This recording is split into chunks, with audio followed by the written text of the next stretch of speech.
How much you miss Tim Hortons coffee or not at all? You know what? I've actually gotten away from coffee a little bit, but Oh, yeah? when I do come back to Canada, that is the coffee that I would drink. I was off it for 20 some odd years. And Oh then, wow! yeah, I went on a little keto fast, for lack of a better term. And man, it was tough. It was tough. Well, I like my bread and butter. I like my toast. I like my carbs. And, anyways, not everyone, a lot of people have been trying it and have some, I got a little, I don't get out of the chair as much. I mean, my work is right here in my office. I don't get enough exercise, right? And so I did the keto, and about 3 days into it, I got the flu. Like I got the keto flu. I had no idea about it, but I really had to try and remedy it in the middle of it. That's Oh, actually something.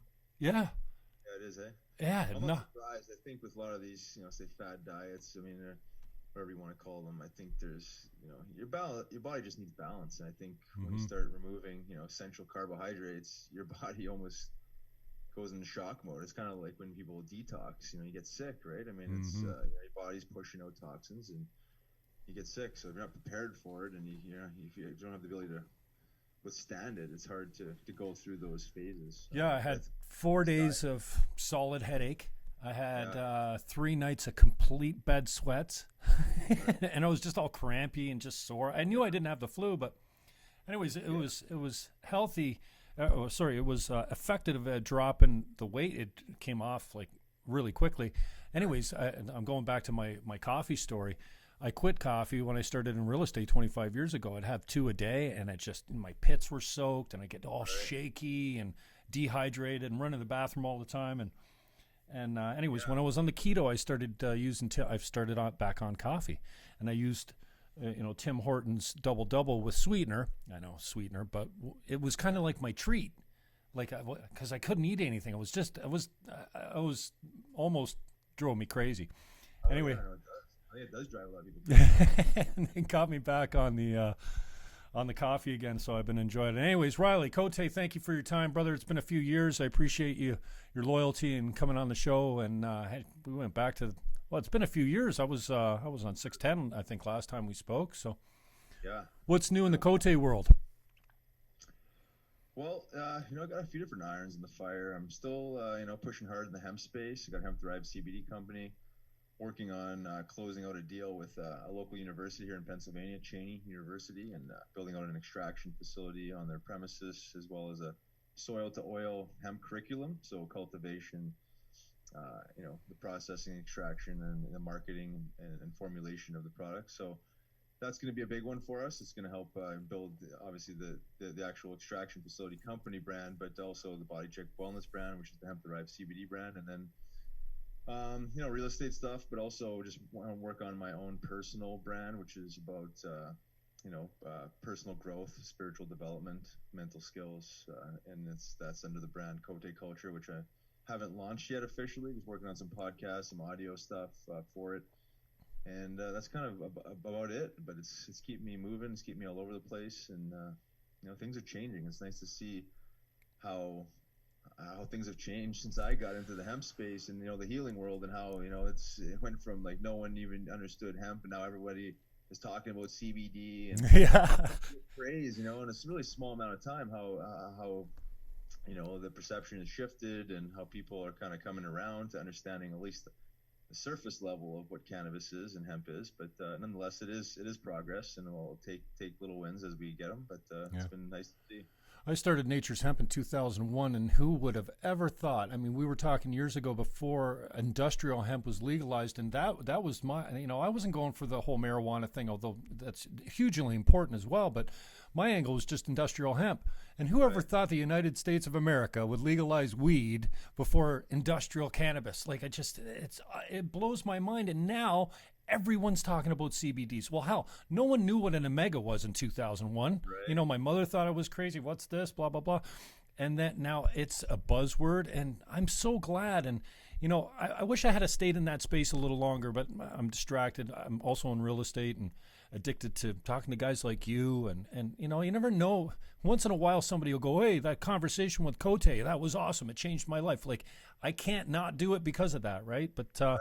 whoever thought that we'd be sitting here what is it, about 5 years later, and the world is completely changed, man. Yeah, it really has, and it's unfortunate for Canada because I always thought Canada had the leg up. They had the industrial hemp program for 25 years, and Yeah. they were just growing it for seed and seed oil, so very one-dimensional, essentially wasting the rest of the of the product. But then they go full legalization. They had this medical cannabis program federally for I don't know how many years, 12 years maybe, whatever it was. Thinking that they're going in the right direction with it, but I feel like it's just become an absolute abolishment. Especially when the CBD is still sold under the dispensary model and not sold in health food stores and in the name of wellness, which it is. I think they're really complicating it, and unfortunately, the Americans are ahead, and the Europeans are ahead, and probably the Chinese. I mean, Chinese are certainly ahead in the industrial side of things, but I tell you what, they're wasting a huge opportunity here, and they better figure it out quickly. Otherwise, everything's going to be sourced outside of Canada if they're not too careful. Yeah, it's amazing how many missed opportunities you have when things are up and coming in technology or agriculture or whatever it is. And I agree with you. We've missed our shot there now. But I just want to tell some of the people that are watching, Riley Cote is a former Philadelphia Flyer, an ex-Phantom as well. You won the Cup in 2004. My first year. Yeah. And the Calder Cup it was, right? Yeah. Cup, yeah. And the Phantoms Man of the Year for 06-07. Yeah.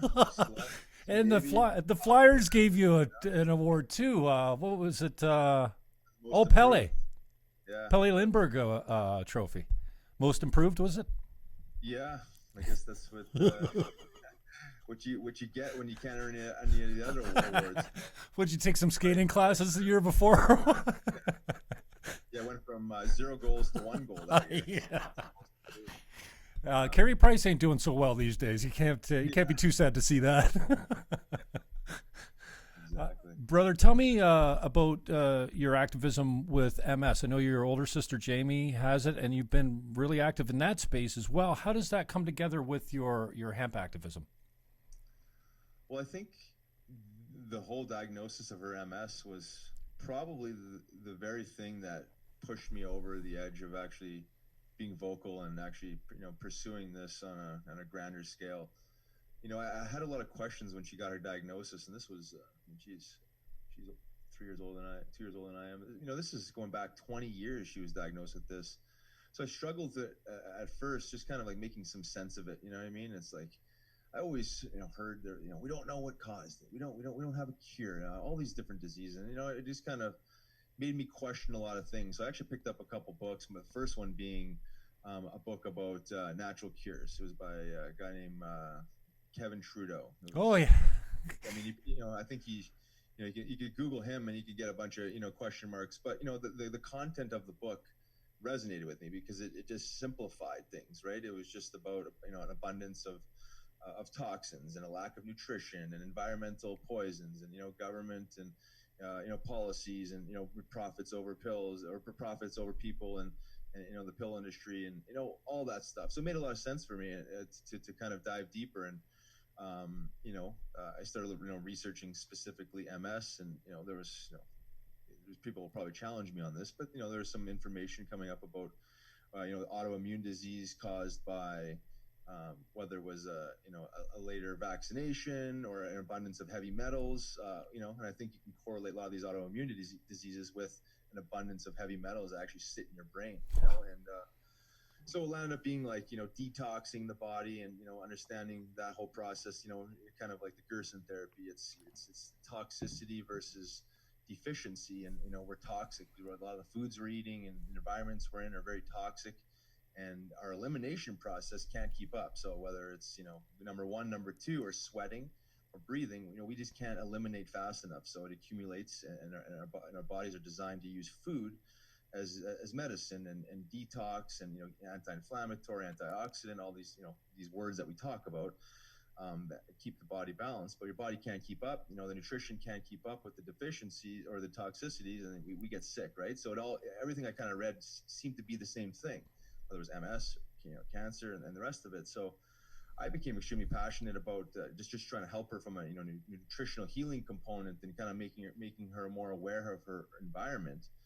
And then I started learning about cannabis as real, true medicine. I had a relationship with cannabis previous to this, but I didn't understand it to the level I do now, and or even at the time when I started learning about it, and how it can help at least manage the symptoms of MS, let alone actually taking a step further and getting her some real, true, deep results. But that was really what really put me over the edge on becoming passionate about that. And then what I realized is essentially all disease is very similar in the sense that it's an abundance of inflammation, or it's autoimmune. It's our body's fighting itself, and always connecting it back to our own daily behaviors, whether it's starting from nutrition. We eat 4 or 5 times a day, most people.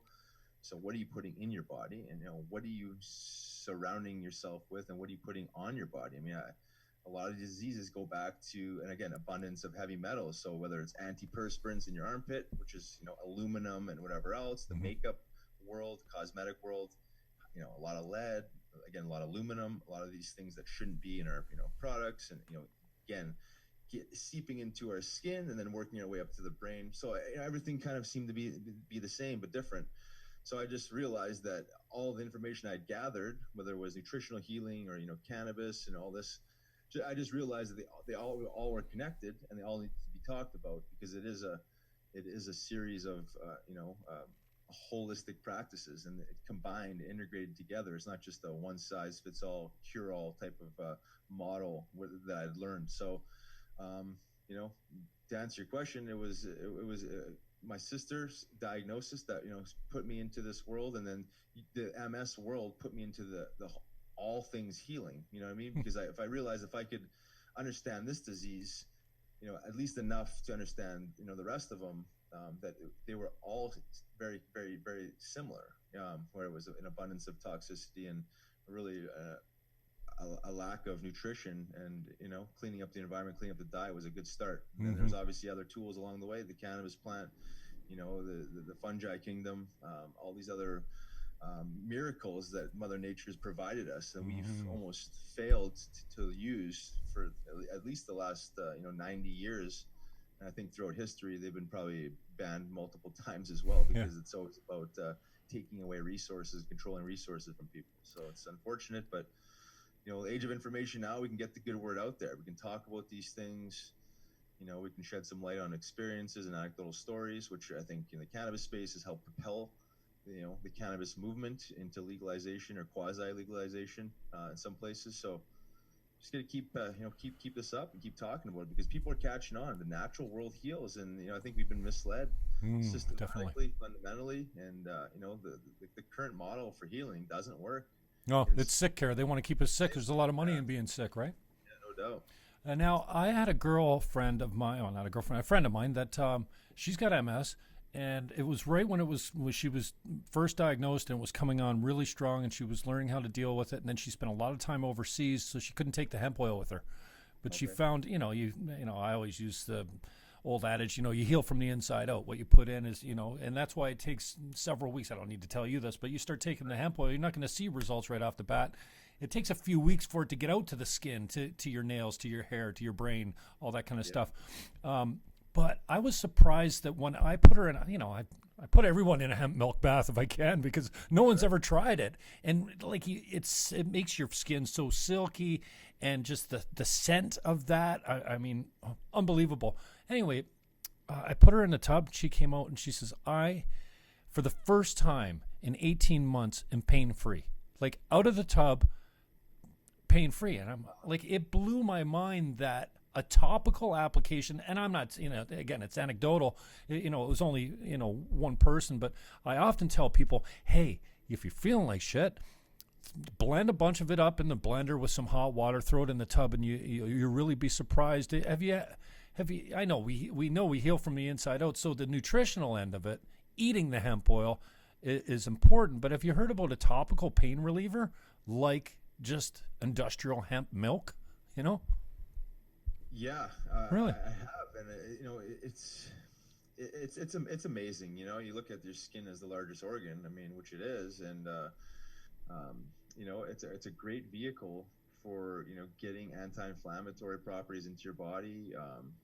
Just that full body relaxation, and your body heals, quicker when you're, relaxed and healing, and in that mode. But yeah, absolutely. I mean, just with the topicals that, just from, on the hemp derived CBD, Right. side of it, simple topical in a small area, how much relief people get, through the skin, and the baths. Yeah, in a perfect world, you wake up in the morning and start your day off with something like that, a hemp milk bath, or add some essential oils to that. I mean, there's obviously other pieces of Mother Nature that are applicable here, and turmeric and all these, ginger, all these anti-inflammatories. But I think once we start understanding the human condition as an abundance of inflammation, which whether you're dealing with arthritis, disease state, just acute injuries, it's all inflammation. So we need to be aware of that and be on top of it, get ahead of it. So I always say, like, hemp derived CBD is like a multivitamin, like a daily essential. It's like I'm in the best shape of my life right now, and I feel like I still take it to stay ahead of it. Where I was taking it before because I was using it as reactive medicine. I was banged up, the brain, my physical body, and it's a great reactive medicine. But once you can kind of reel it in and get back to where you need to be, now you continue to use it, because we're always fighting inflammation, and we're always fighting anxiety. And I look at that as more of the mental health version of inflammation of the physical body, right? It's like it's your body's response to too much or trauma or whatever else. And the same thing, in the mental health side of things, is like anxiety is like a red flag for we're not doing it right. We're stressing ourselves out, and we need to calm down, or we need to meditate, or bring it in. And so these tools are available for us to keep the stressors at bay and the inflammation at bay. And this is something that people need to be taken on a daily basis, not just when you become sick or become inflamed, or or you become anxious. I think we need to get ahead of this stuff so it doesn't manifest itself into disease state.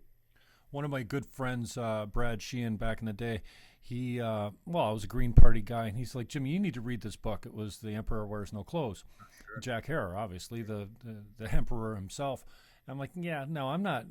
And he is a typical conspiracy theorist guy, right? So I said, I'm not reading your conspiracy theory guy. He's like, Jimmy, it's right up your alley. It's green. You got to read it. And so there was a lot, I flipped through it. There's lots of pictures and illustrations, so it's a perfect book for me.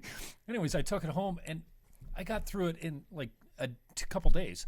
And then I was just left with, when you see those infomercials with the animals, the WWF, or, right. Kids, you're just like, oh, this is all wrong. Well, that's what I came back to. I'm like, dude, this is wrong. And this is history. It's not a conspiracy theory. This is a conspiracy, and it's historical.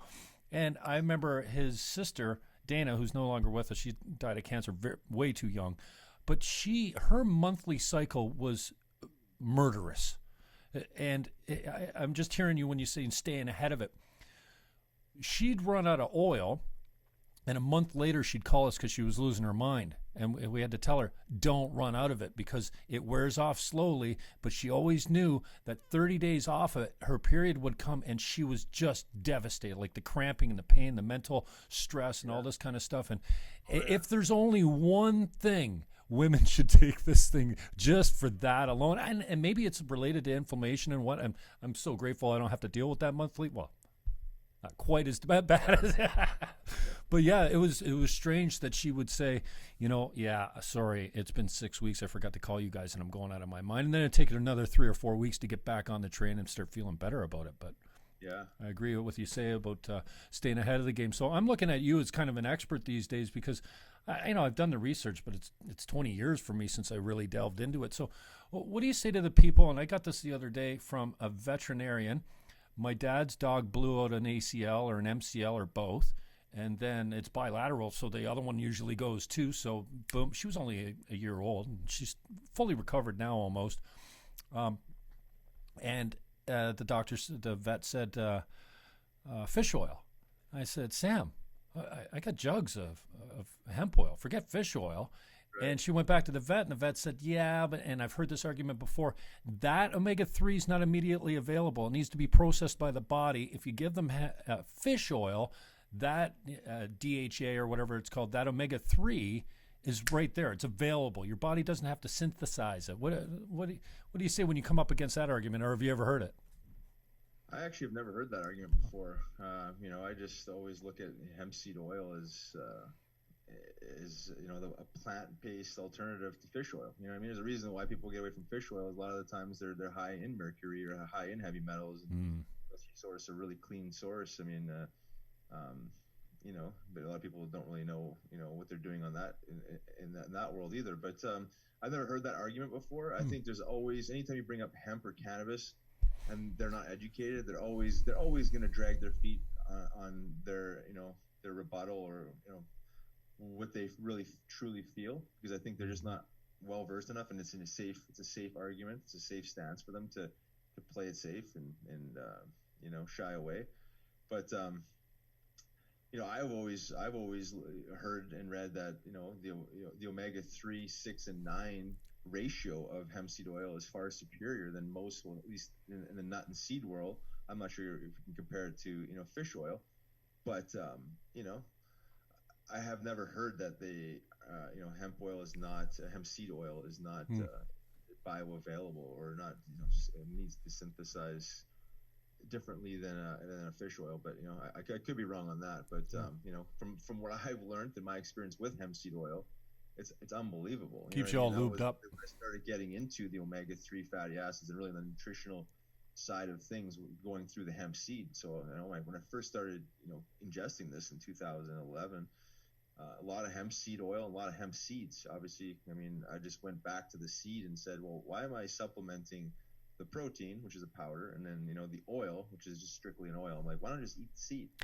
You know what I mean? I get the fiber, you get the fat, you get the so I just kind of stopped taking the protein and the oil separately, and just started, instead of supplementing, just eating whole foods and eating the whole seed. So it was just you read about the digestibility of the hemp protein. It seemed to be topping every list I was reading as far as plant-based protein. I was using a lot of whey protein back in the day, and not very digestible.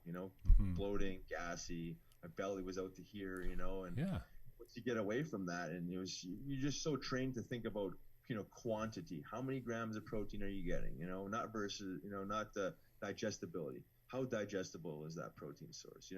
So 10 grams of hemp seeds is far superior than 40 grams of whey protein powder. Yeah, and it breaks down really easily. Body, it breaks down, yeah. And then especially if you're eating the hemp seed, a whole food versus an isolate of dairy, your body just receives it in such a positive manner. And I think, God's gift. Myself is exactly is how gassy I was back in the day. I can't tell you. It was just, nothing's worse than flax seed, man. That stuff just tears my guts up.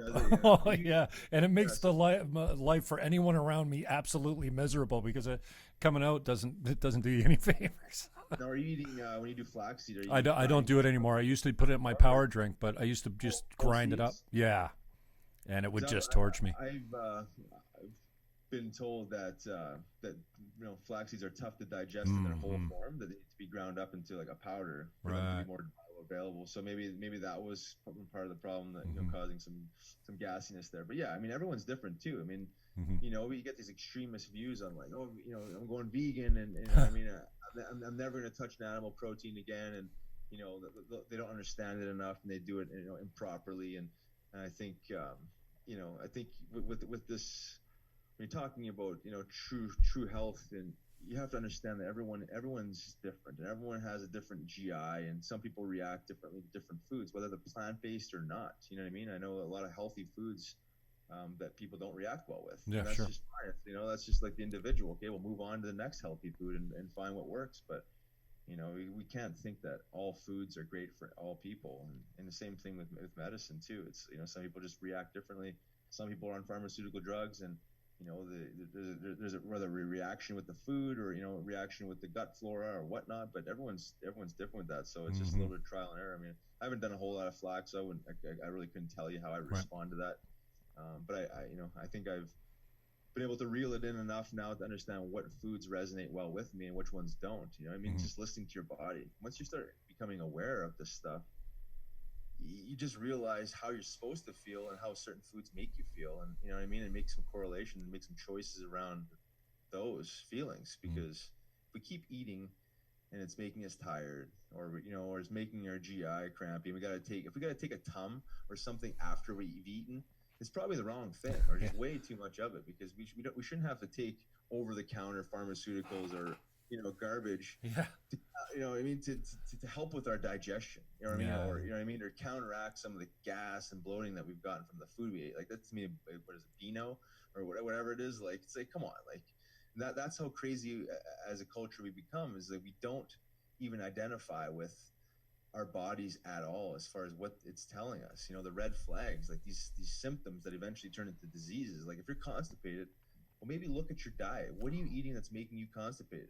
Or if you're taking a drug or something, you can identify that that's probably the cause of it. But if it's food related, instead of taking a drug for constipation, loosening up, maybe you have to because it's an emergency state now, but why don't remove the food that's causing the constipation? And I think that's the craziness that I see, is like, okay, well, we'll just keep taking pills to counteract the poor decisions that we're making.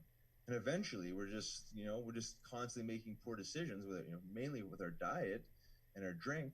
And then we're trying to counteract that with pharma and all these outside sources, where we just became more, minimalistic and just recognize these things.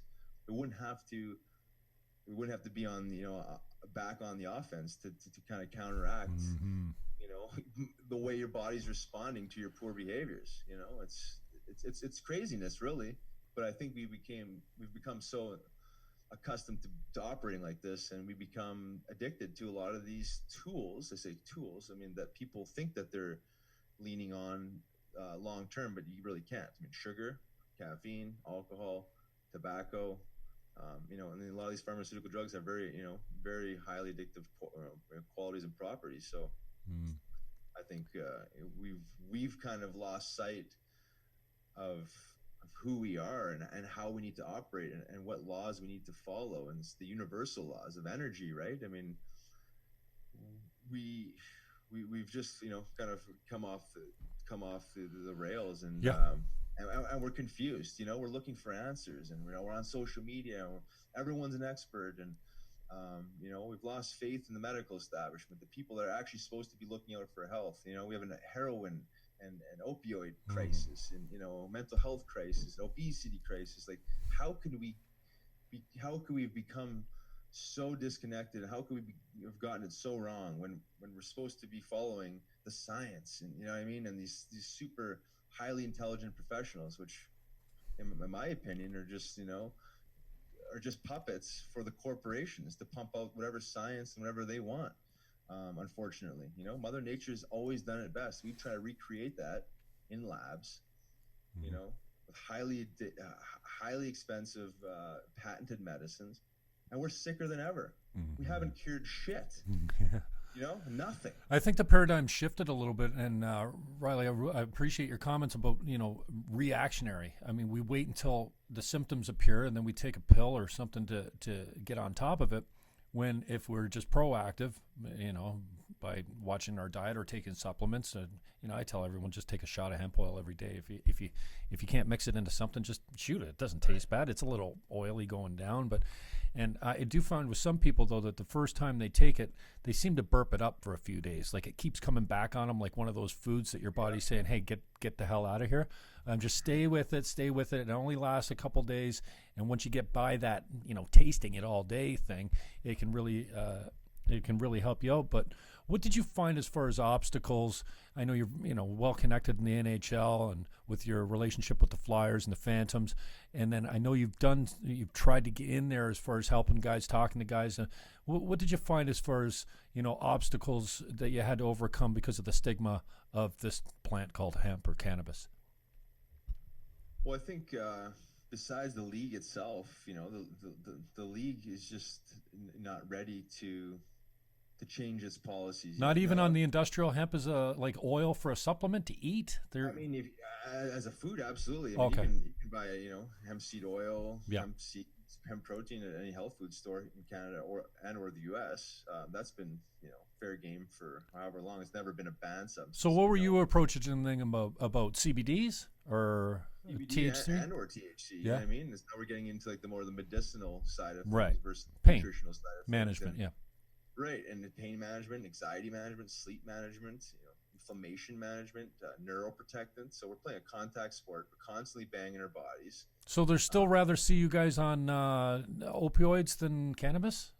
Well, their drug testing policy is still, in effect. They test for THC. You can't test for CBD. But they haven't been proactive in saying, okay, well, here's an alternative. Here's a better way. So guys are on their own. So if you're talking about like the league versus the players, I would say 95% of the players are using some sort of cannabis-based product, whether it's CBD alone and or a combination of THC or one or the other. Mm-hmm. I can assure you that just dry herb back in the day, more than 50% of the guys are smoking.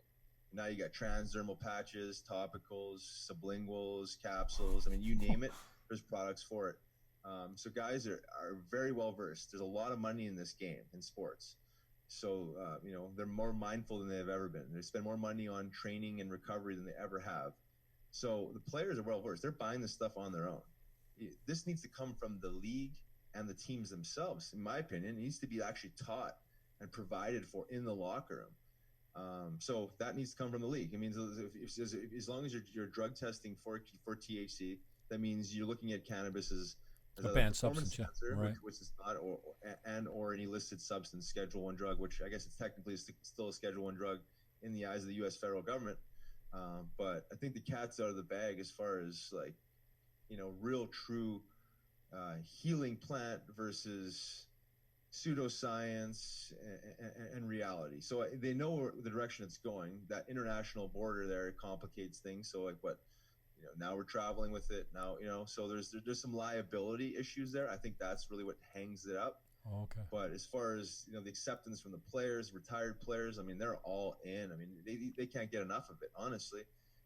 It's one of those things. So it's like if the league really wanted to help, and I do understand the political component to this. So like, Canada's legal, but U.S. isn't. So it's like, okay, well, where do you draw the line? Is like, are you going to fly into the U.S. now and then now pick up some cannabis wherever like how does that work? Yeah. So, and how do you tell your players to travel safe with your cannabis products? So, yeah. In the U.S., if it was just a sport that stayed in the U.S., you can travel with hemp.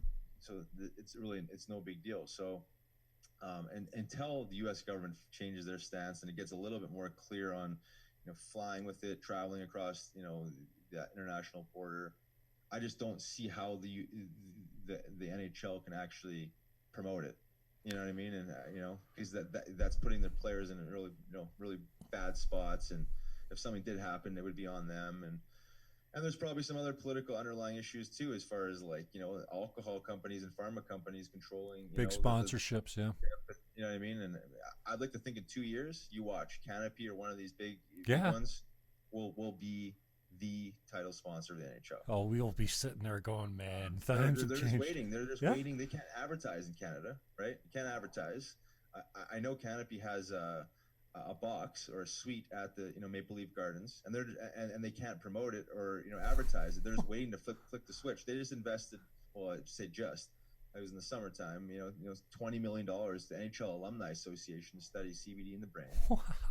They're just hovering. I mean, they're probably not the only one. There's probably about 5 other big dogs just hovering and waiting to get into pro sports.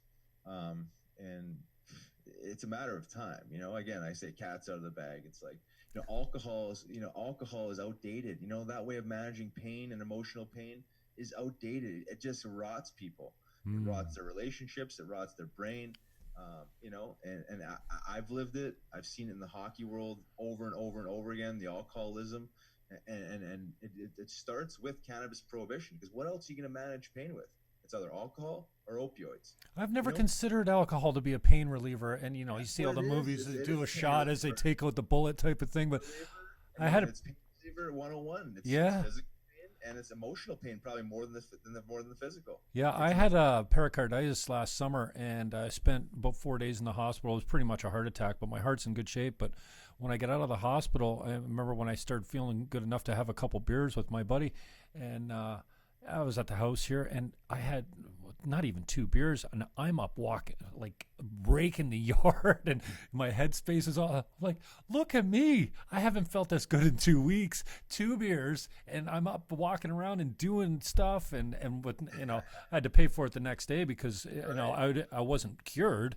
But man, for those 6 or 7 hours there, I felt like it could take on the world. But what's the relationship with CTE? I know a tough guy like you, an enforcer, probably had too many smacks in the mouth and fallen on his head a couple times out in the ice. And have you done any work with the guys that are really suffering with that, and what's your connection to them? Yeah, so CTE can't be diagnosed technically until you're dead. So obviously there's symptoms of what could be. Mm-hmm. I think this whole conversation about CTE fighting in the brain is somewhat complicated, because what I've seen, and I'm an accountable guy, right? I mean, I've been punched in the face thousands of times, been over 250 hockey fights, Wow. right? Party like a rock star, a lot of booze, a lot of street drugs, and being honest with this conversation about the brain and brain health, I have to be honest with substance abuse and how it impacts the brain. So if you want to mix in head trauma, concussions, and the whole bit with substance abuse, well, you're going to get a messy result, right? I mean, it's not going to be good. I mean, you just mentioned alcohol, you didn't feel good the next day. Well, it dehydrates the brain.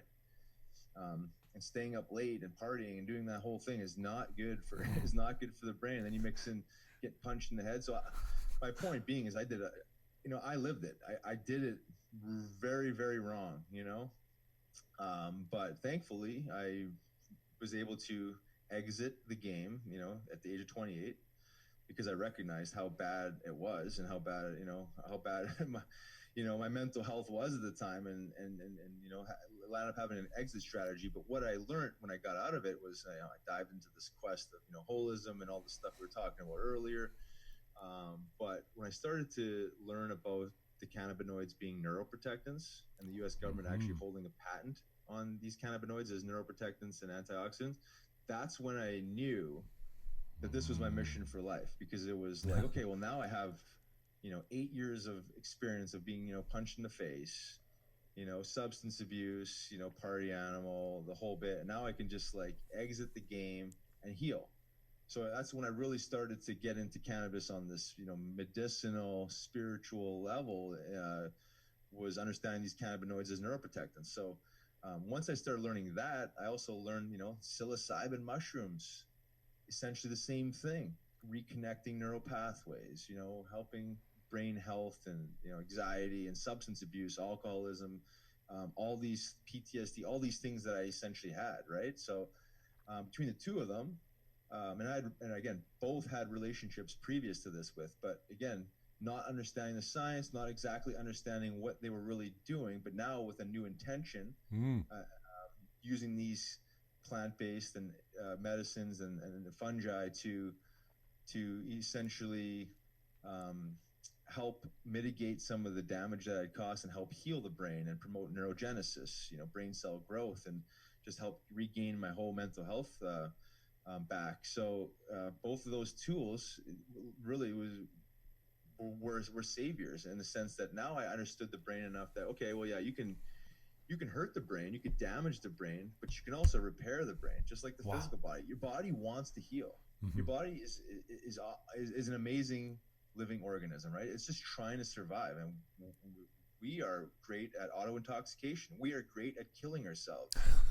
I forget who said it. Is like, we don't die, we kill ourselves. That's essentially what happens, right? I mean, accumulation of decisions over your life, like how much poison can your body take? How much alcohol can your body take? How much, stress? How many late nights and lack of sleep? How much of that can your body actually take, and then eventually you die, or it manifests itself into disease? But again, what I learned from getting punched in the face, for a living, was that I could reverse all the damage I had caused. I mean, I was accountable. I admitted, I partied, I did all these things. I need to stop that. First thing I did, first year out of playing hockey, stopped drinking, just drinking water. Went mainly plant-based diet, just started detoxing, adding nutrition into my body, and then using these allies, using cannabinoids more mindfully, getting into the CBD oils, non-intoxicating. So I wasn't taking that to be impaired. I mean, I was still using THC, but adding that other element, other other dimension of cannabis to my daily regimen. And you know, psilocybin, I went through, you know, these different phases of, you know, macro dosing and, you know, doing the hero's dose, 5 grams, and just, you know, sitting and listening and, you know, in a micro meditation to micro dosing. Yeah, I was going to ask you how you apply it if it was microdose, because, you know, you don't want to be tripping walking around in the world. So, I mean, if you're using it for therapy, maybe, you could do the 5 gram, you know, sit and meditate, or freak out, watch the walls melt. But yeah, I guess I don't know much about the microdosing, but you know, I hear microdosing on LSD actually, and there's some guys with PSTD are getting some really good results of the microdosing from. It's just enough to really kind of activate that brain connectivity and activity. It's just you almost feel it, honestly. Like with the microdose, what I feel was, you know, like just a sense of clarity, focus, this subtle energy. But then once you cross over that microdose line, I mean, you're talking about, you know, 100 milligrams is 1/10 of a gram. So anybody knows anything about you know, dosing mushrooms, it's like, it's really insignificant when you talk about eating mushrooms, but it's enough to 1/10 of a gram, eh? Yeah. You know what I mean? Wow. Yeah, 1/10 of a gram, and that's, you know, it's what I've been using mainly, and it's amazing, you know. They both serve their purpose, just like cannabis. I mean, I think if we understood cannabis a little bit more, even, you know, as far as microdosing cannabis and macrodosing cannabis, I think most people, when they associate, you know, cannabis with a feeling, they right away think of like beyond stoned, you know, stoned on my back, on my couch, green and out, yeah. Well, it's just like, well, it's intemperance, right? I mean, it's a lack of moderation or a lack of understanding how much your body actually needs. It's like, you know, people say, "Oh yeah, the tryptophan in the turkey made me tired." Like, no, it wasn't the 3,000 calories of bread and stuffing and mashed potatoes you ate too. You know what I mean? It's intemperance.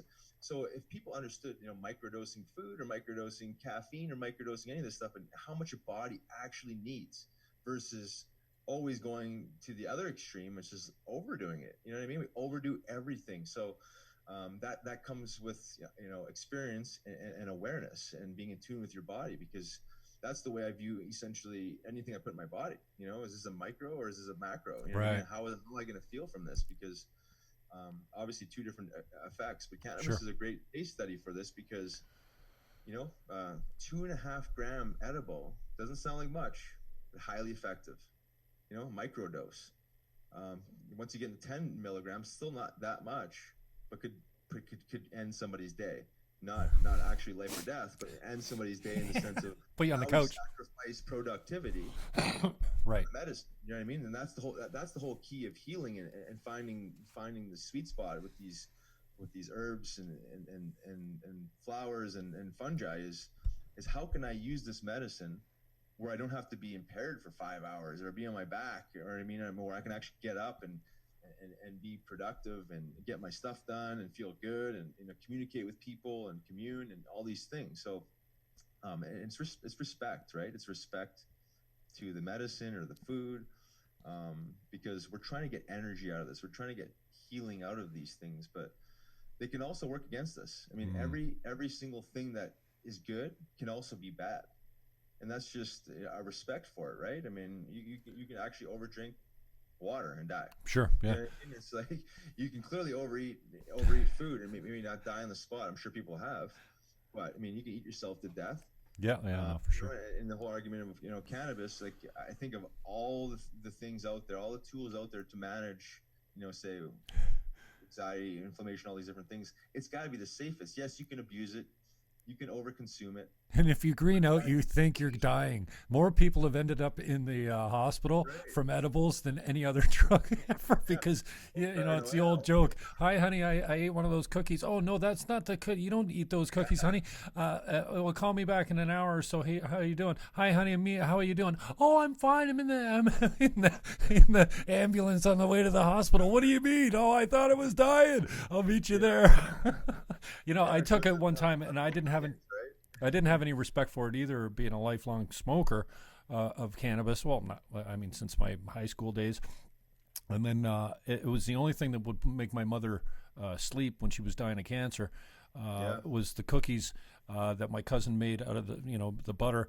And then after she was gone, we had we were having a few friends over one night. And I'm like, yeah, give me one of those cookies. Well, I was a bunch of drinks in. And I'm like, in my mind, I'm like, well, my THC level is like, give me a cookie, because everyone's saying, oh, those cookies, I'm like, I'll be fine. Right. I ate the thing, and then again, I had the Lenny Kravitz doing the spinning on the carpet. I was on the couch for 45 minutes. I couldn't function, and I think that's a lot. I'm a seasoned recreational drug user from way back, a lot less now than I used to be, especially with the alcohol. But I just didn't have any clue, and I think this is the problem with a lot of people that try cannabis. They get their balls when they're drinking. And then they try to smoke, and then they end up throwing up because I always tell people, listen, give it a chance when you're straight. Like, find out what this thing is all about. And I appreciate you talking about macro versus micro, because I think when you smoke, that's probably a macro, because your blood, the capillaries just extract the THC like that. And then, macro is doing like a whole cookie rather than, I've talked to a lot of people, musicians. Geez, on Wall Street, they're microdosing psilocybin and LSD to be on the top of their game. And I've heard people say it's just like having a bunch of coffees. It's just like having the best day you've ever had, and you're not torched. You're not inebriated. Sustainable energy is focus. Exactly it. I mean, like I said, Silicon Valley, the same thing as the coders, man. It's like you're able to dial into your work without distraction. Focus. Most people are so distracted, right? I mean, you got your phones, you got people, blah blah blah. All these things going on. I think it just helps you dial in. But you said you made a really good point, or you started what I wanted to make a point on was the alcohol first, and then cannabis. Say a rookie maneuver. I've done it. I've done it a ton, but you gotta be very, very careful if you're drinking first, then consuming cannabis, because that's what happens. I think it's something about the alcohol that lets it go through the brain barrier more easily. It needs fat too. Spins. People are landing up puking, have really bad experience, and I always say, people want to say cannabis is the gateway drug. I say it's the gateway to wellness. It's an exit drug, but to me, the true gateway drug is alcohol. Absolutely. I agree with you 100%. For your exact reason there is, like, every stupid thing I've done in my life, every hard drug I've done, always been under the influence of alcohol. Even the hard drugs. I don't wake up after doing the hard drugs if I stay away from the alcohol. Well, alcohol usually leads to the hard drugs, but even if I went crazy on the hard drugs, if I didn't drink, I wake up in the morning, I'm like, wow, do I actually feel normal? Other than I haven't slept in so long or whatever. But you add the alcohol to it, it's a bad combination all the way around. It's tough, man. Yeah, just poor decision making, right? I mean, again, the decision making is one thing, and then what it's actually doing to your brain and body is a whole nother thing. I don't think there's another drug,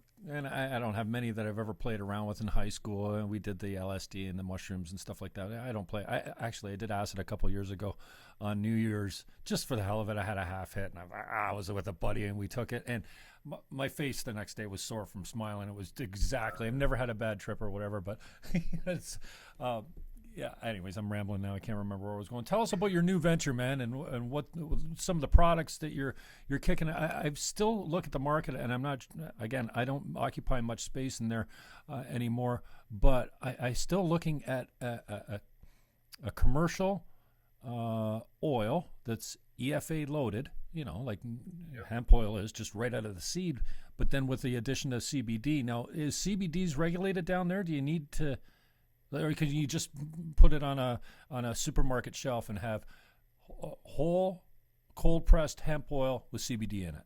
Because I think the CBD, what it doesn't have in it naturally, is a really nice addition, and I think that's got to be a marketable product, man.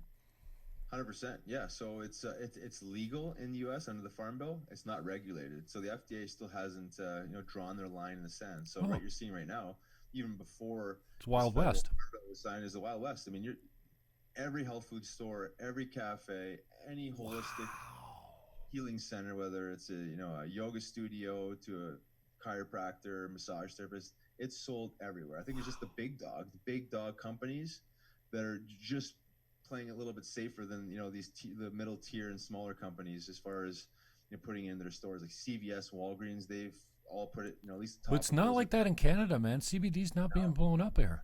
No, because that was what I was saying earlier, is that they've mismanaged this legalization where the CBD is sold under the dispensary model. So you actually still have to go through that model to buy CBD versus in, again, the U.S. it's sold as a health food. It's a supplement. What is it, like, money, you think? Or just ignorance? Well, we know it's ignorance. Oh, yeah, it's ignorance. I mean, I think the people that are, regulating this don't understand it enough, or they're protecting, the pharma. Right. I think you're going to see in the U.S. it's going to change. I mean, these regulations will come out in the next 6 months. They were supposed to already come out this fall. It's a challenging one because how do you regulate it? Is it a pharmaceutical? Because GW Pharmaceuticals owns a patent and has a FDA approved drug for epilepsy. It's a natural CBD, full spectrum CBD product. Wow. So it is technically right now approved for a drug. So that's not synthetic though, is it? It's not synthetic. It's 100% natural. Yeah. Actually surprising. Yeah, really. I know they didn't go far with the isolate. Yeah, so it's very surprising, but they do have an FDA approved drug on the market. So the FDA very well could say, guess what, guys, take everything off the shelves. This is a drug. And they've made statements like that before, where it's like, okay, but then you have these food companies, and everyone and their brother is infused it into something. Like it's to me, it can cover all of that. It can be a pharmaceutical, it can be a nutraceutical, or it could be a holistic medicine, and it should be able to be infused in food. You know what I mean? We have to let the common man play in this game, because the common man is the one that got cannabis legalized in the first place, or pushed it. It certainly wasn't the corporations lobbying for this. You know what I mean? They're the ones fighting it. Now they want to get into it.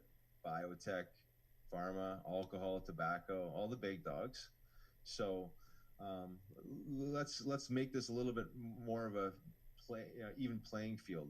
Right now it's unregulated, so the common man is just taking advantage of this gray area right now, which they did even previous to the Farm Bill. But topicals, capsules, I mean, you name it, you find the delivery method, or it's out there. I mean, barbecue sauce, cotton candy, I mean, it's actually become disgraceful, honestly. They've exploited something so powerful and good, and now they're taking advantage of naive consumers. It's like the greenwashing. Everything's going to be green. Yeah. CBD on the front of everything. CBD clothes. CBD. I mean, you name it. But that's how naive people are. Is like all they know about hemp and cannabis is CBD. They don't understand like the rest of it. But on anything, they'll buy it, and that's so. There needs to be some regulation, obviously, because right now there's no standard either. I mean, these guys, are probably extracting this in their bathtubs, and a lot of these companies, and there's no real true standard. So there needs to be some regulation. But I'm just concerned of how regulated it's going to be. Is it going to be overly red tape like Canada, where it's like, okay, well, now we legalize it, but only if you're one of these certain people that you can profit from this. And it's politicians and law enforcement and all these different people coming out of the woodworks that are trying to get their cake. So we'll see where it goes. But as it stands right now, I mean, you can walk in any health food store, any convenience store, you'll find some version of a CBD product. Can't guarantee it's going to be good. But, no, right? You have to figure that out on your own. Okay. That's the challenge of unregulated, territories. Yeah, wild west. Anyways, just expand on your products a little bit more, and then just on the way out, I want to respect your time. I want to get your take on the current state of the NHL, though. But tell us about Body Check and Athletes for Care and everything else you're working on. Sure. Yeah.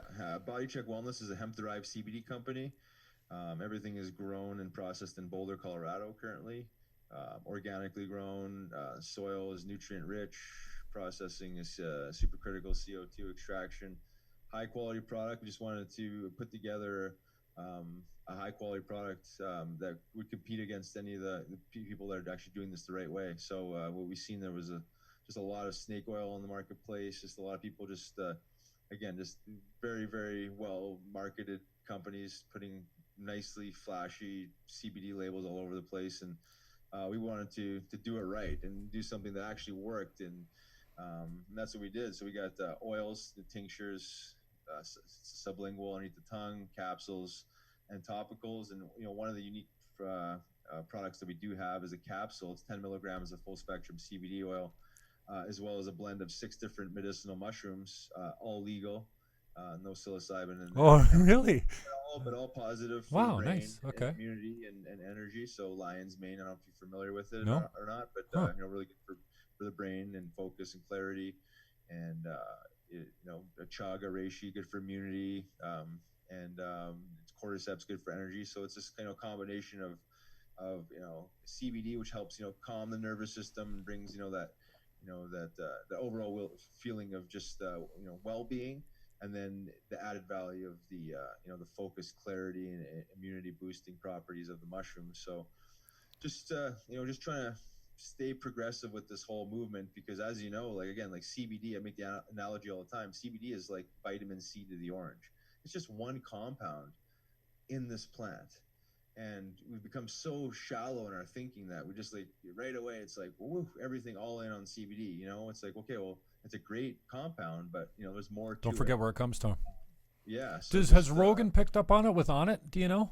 Because he's big into the supplements. CBD product, yeah, I'm sure they're right around the corner. He just actually endorsed a CBD drink the other day. I'm trying to blank what it's called, but yeah, those guys are ahead of the curve with all that stuff too. Perfect. So you got to touch his booking agent there, Matt, up and get you on the show, man. I love the Rogan show. I would love that conversation, because I feel like I listen to him all the time, but I feel like his philosophies are very in line with mine. Yeah, pretty much top to bottom. Cool. Sure. Talk to us a little bit about the NHL on the way out. What are you seeing these days? What's well, I mean, last time we talked, I'm not a huge Bettman fan. I know you're a big fan, but what are you seeing these days in the NHL, the current state? It's changed so much since I retired, and it hasn't been that long. 2011. There has to be this middle ground of the Broad Street bullies and this new age NHL. I think the game itself has become very soft, and I'm not going to sit here and be like, oh yeah, we need fighting, we need this barbaric behavior, but I mean, it certainly settled a bunch of disputes rather than spearing, right? Yeah, I mean, to me, it's the fighting and the accountability is always removed this cheap play, right? And it forced the code, and now it doesn't seem like there is a code. Exactly. It's just like it's self-policing, and accountability is a powerful thing, especially when you got someone on the other bench that will put a fist through your mouth if you act a certain way. You know what I mean? And fear is powerful, right? Mm-hmm. I mean, not that the game needs to be about that, but you see a lot of guys running around now and acting like King Kong, and there's no accountability. And it was like, okay, we'll just go hide behind the refs. Let's go on the power play, and so I just think it's bred a lot of disrespect in the game. So for that reason, I'm not loving it. I think the attitude for some of these younger guys, it's I don't know, call them millennials, or what the next generation's called, but softer generation. The entitlement. I coached pro sports not even 2 years ago, and the entitlement of some of these guys, they're just like, okay, well, I'm drafted, and now give me a spot in the Flyers, or give me a spot. It's like, well, no, you've only earned your draft position. Now you got to earn a spot in an organization. So it's the work has just really begun, and from that perspective, I just think the way we think has become so soft. Just again, no accountability. No one wants to own up and be responsible. I think you see it trickle down into just the current affairs of the NHL. It's like we're going on witch hunts to take down people. Where I think of all the sports, I mean, hockey's got to be up there as far as one of the there's always flaws in everything, but it's got to be one of the the best cultures in team sports. But yeah, it's certainly got its flaws, and there's a lot to be fixed. But to go and to tear it up and go after everybody, I think they just need help. You know what I mean? I think people just need help. But there's a lot more good coaches than bad coaches, and there's a lot more positive stuff coming out of hockey than negative coming out of hockey. But sports and hockey just mimics what's going on outside of the locker room. Good point. Yeah. It's whether you're talking about injustices and abuse, or substance abuse, or just it's a microcosm. Yeah. The design of politics and structure, like that's just hockey's just a microcosm of society. Yeah, so for sure. What you see in society and see in hockey, but I think the overall culture, and there's more good people in the game than there is bad. versus a lot of different jobs and and organizations outside of sports that you probably have a lot more a-holes and and abuse going on than that. So it's I think it's always evolving, right? It's always been evolving. I think you just got to find a happy medium with some of these these extreme views that I think media is responsible for a lot of this, and there's probably insurance. I'm not even sure where a lot of this pressure is coming from, but I feel like we're so quick to jump on whatever the new opinion is of the week. You know what I mean? Because it's easy to jump on, and we take out a hockey. If you want to take out concussions, to take out fighting. Well, yeah, it seems like a simple truth, but what they don't tell you, and you can't really quantify, is what fighting does to the to the psyche to bring in peace and accountability. You know what I mean? You can't quantify that, but you take out fighting. Okay, we'll remove 4% of the concussions. Well, you still got 96% of the concussions still in the game. The game's faster than ever. Guys are bigger, faster, stronger than ever. So you need to be able to protect your players and hold them up a little bit, slow them down, and have that beef on the other side where it's like, okay, well, guess what? If something does happen, well, I can go at least self-police it. And maybe that won't happen again. But, if you're going to leave it up to the refs, it's just like, okay, well, you can't defend yourself in the real world. You can't have a firearm. You can't defend yourself. But we'll just wait till the police get there. They'll save you. It's like, it's just like these irrational ways of thinking in certain situations. Like, oh, yeah, if someone's beating on you or, doing this, just wait for the refs and go on the power play. Well, it's like something to be said about defending yourself, right? I mean, I'm not pushing violence, but like, when you go so far to the other side, it just opens up real, true non-tough guys to becoming a tough guy, because there's no true tough guy. So that psyche is powerful one. I mean, I remember playing games where, I'm planning on playing against Donald Brashear in the Washington Capitals. Oh, Brashear's not playing; he's hurt. Well, guess what? I can go run around like a bigger jackass out there because I don't have to fight the biggest baddest dude in the league. Versus, okay, well, now he's in the he's in the lineup. I might have to be careful with what I do because I don't want him to grab me in a vulnerable position. So, that psyche, I think that the psyche's just evolved into we're like nerfing the world and bubble wrapping everything. Yeah. Cautious of what we say and how we do. And there's a fine line. Don't get me wrong. I mean, abuse is abuse, and physical abuse is physical abuse, and but something to be said about someone telling you exactly how it is and not holding back. You know what I mean? Not sugarcoating shit and being honest with you. I think being honest is the best thing we can do for our youth. But but where's the line now of like being honest and now being abusive? I think that's where it gets gray and it's up for interpretation. Some people are softer. Be like, if someone told you, you had a brutal game and you played like a pansy, like, that could be taken as abuse and crossing that line, where I think that's positive. You're just 100% truthful. That's what, from a coach, that's what I want to hear. I want a coach that's honest with me, that's actually talking to me, whether it's good, bad, or indifferent. But, again, there's a fine line there, but now it's crossing over into abuse. But I think we just become so soft and it's easy to, it's about the kids, it's about the kids, and it is absolutely. We got to protect them. We got to create a better future for them. Well, this is the type of athlete we bring up when we give participation ribbons for everything. There's no true champions anymore. Everyone's a winner. You're just fine the way you are. Riley, I really appreciate your time. I want to cut you loose because I respect your time. We're running a little long here. Who do you still stay in touch with from the old days in hockey? Who's some of your boys that you're still chummy with? Yeah, I stay in touch with Dan Carcillo, Jeff Carter. Guys you used to fight? Yeah, guys used to fight. My old roommate, Grant McNeil. There's a few guys online. Trevor Gillies and Scott Parker and these guys. They're in and around online. We're always firing off comments, stuff like that. But Carcillo is probably. And Todd Fedoruk, some other guys I see around, the Flyers, Flyers games, the alumni guys. But yeah, I mean, it's hard to keep up with everybody. So busy, yeah. I mean, I got so many people I would love to constantly be in contact with, but you just know how it is. It's just it's nearly impossible. I'm gonna go put Ashley on my notification list so I see her tweets from now on. Man, I missed this. I think the last video I saw was you. I don't know, sitting in the living room and I don't know, playing a trick on one of the kids coming in. I retweeted that. I just love that video. But just on the way out, give me a good sound bite about Coach Cherry grapes. What do you think? What do you think of the whole takedown of Ron McLean, kind of throwing him under the bus, and this whole cancel culture and politically correctness? I don't know. Yeah, I know you're not usually that political, but I couldn't have you on without asking you about grapes.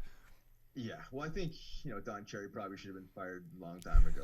Honestly, I mean, I think he brings a value of entertainment to Hockey Night in Canada, but you listen to the guy talk, and he's clearly disconnected with the present. So, yeah, I love him. I grew up watching him, but I think other candidates for that position, in 2019, the comment that got him fired essentially is. He said way worse. You know what I mean? It's like I didn't think it was that bad. I think it was just a mumbled speech and a bad choice of words. I mean, it's just, but that's what happens when the red's light. Yeah, when the red light's on, things come out differently. I mean, you're under pressure. Exactly, and his defense, he did have a point. It's just again, it's the culture that just can't accept it. He's like, you just got to say it a different way. Well. It was just him telling people to respect, show a little more respect is basically what I got out of it. But he has his way of delivering things. He always has. He's always rode that line, crossed over it many times, and that was just the straw that broke the camel's back. But I mean, I think I think clearly there's a disconnect with his view of hockey and probably politics and other things that than many, and I think there's a ton of guys that could take that job. Obviously he's the face of Hockey Night in Canada, but you gotta have someone that's a little bit more educated. You know what I mean? Especially it's like I have to turn him off sometimes because it's just like, come on, man, like really, like is that how you see it, or that's how you're gonna say it? Yeah. But people just think it's funny or it's comical, or there's probably a ton of Canadians that actually believe what he's saying, unfortunately. But I think most of the people in the hockey world are just kind of shake their head at a lot of stuff he's saying, and even though he was an icon and still is, you gotta move on. You know what I mean? It's like that's part of this evolution, is just like bringing in younger voices, more connected voices, people that actually understand it, the modern game a little bit more, the modern mentality a little bit more, not to soften it up that much, but Ron McLean seems like a pretty grounded guy that's been listening to this rubbish for years and years and years, and just shaking his head, and the way the way he's looking on TV is the way most people are thinking at home, and the way I know certainly the way I'm coming, but my battery's dying too. Yeah, it was my brother, thank you so much for the time. I'll touch you up soon. Hemp Hills Music Festival. Are you still putting that on? I am, yeah. Okay, good. Actually, we moved it from Philly this year to New Jersey, right over the water, over the bridge, because they actually knocked down the venue that was hosting the Hemp Hills Music Festival, and they turned it into basically a series of condos. So we had to shift states. Okay. Live venue and everything, but yeah, still doing that, and then doing some stuff with hockey, the Hemp Hills stuff. Hemp Hills hockey is just teaching the youth about hemp seeds and the nutrition and CBD recovery and all that stuff. So awesome, all good stuff. All right, brother. I appreciate your time. I love you lots, and give my best to the wife, and I look forward to see some more videos of those kids of yours running around. You're looking great, man. I appreciate the time, and we'll catch up soon. Thank you, brother. Thanks. All right. Have a good day. Peace, Take bro. care. That was Riley Cote. If you need him, former tough guy for the Philadelphia Flyers. Hemp Heals Foundation, Hemp Heals Music Fest. He was a Calder Cup winner with the Phantoms, and Man of the Year in 2006-07 for the Phantoms, the Pelle Lindbergh Award. We talked about his older sister. He's been pretty active in the MS community, and he's got his Cote culture coming up soon. But Body Check Wellness, that's with a K, not a CK, bodycheckwellness.com. You can catch him there. And he's making his tour. He's hitting some podcasts and whatnot. But thank you for tuning in today. It'll be up on YouTube later. Don't forget to subscribe, share, like, and comment. Peace out, yo. Peace. Peace. Cameras everywhere. How do you end the meeting? Click end meeting. End meeting for all. Save this one. That one's saving. Your recording that needs to be converted before viewing. Peace, bro.